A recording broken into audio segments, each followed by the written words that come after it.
Hello, and welcome back to Tech Tuesday.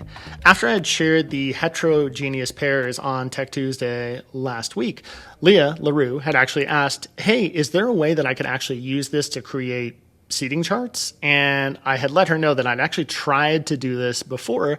It had kind of worked, although not really. The great thing about ChatGPT, though, and AI in general, is it's advancing at a very fast clip. And so I did go in and actually tried to take some of those pairs and put them into a seating chart. And the process worked a lot better than it had even about 9-10 months ago.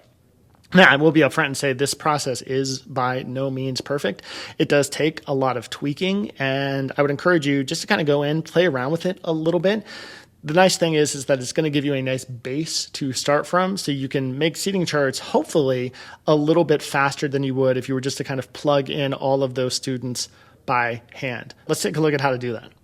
I've already used iReady to make heterogeneous pairs, and so what I'm going to do is I'm going to ask ChatGPT, can you help me to create a seating chart that uses these pairs? And then I'm going to go ahead and copy and paste a picture of my classroom. Now, keep in mind my classroom is kind of a weird rectangle shape. And so when I post this, it's going to have 40 seats in about 4 different rows. And these rows are actually pretty long. And so I'll say, here's what my classroom looks like. It'll take it a moment to process this.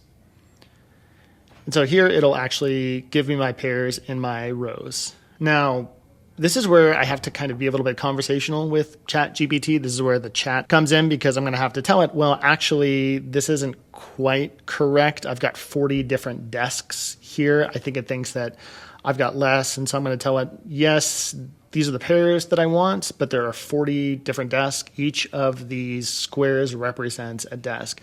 And so, again, it's not going to perfectly do this for me the first time through. I'm going to have to kind of tweak this as I go. So I say each square represents a desk. I'll go ahead, let it know that.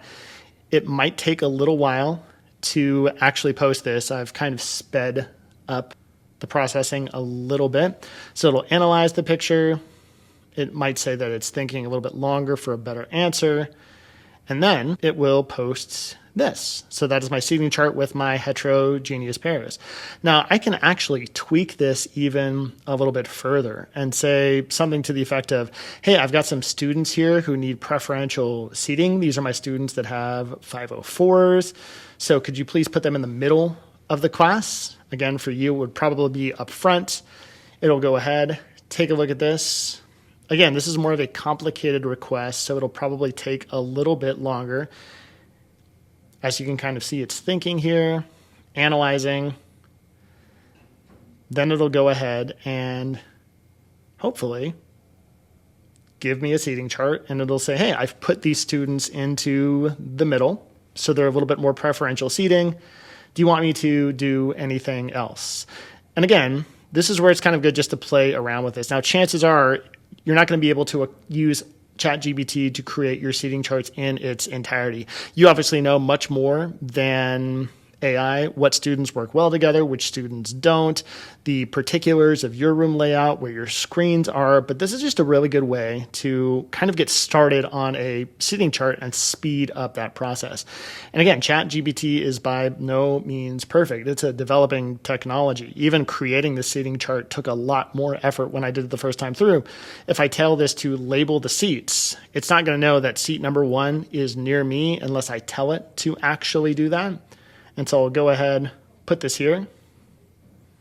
1 starts on the right, and it goes up to 40, and it'll eventually come back with something.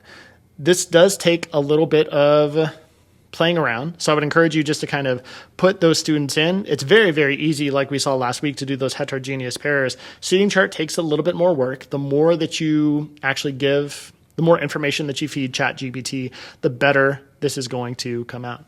Thank you for watching this edition of Tech Tuesday. If you have any questions or anything that you would like to be covered in the future, please let me know.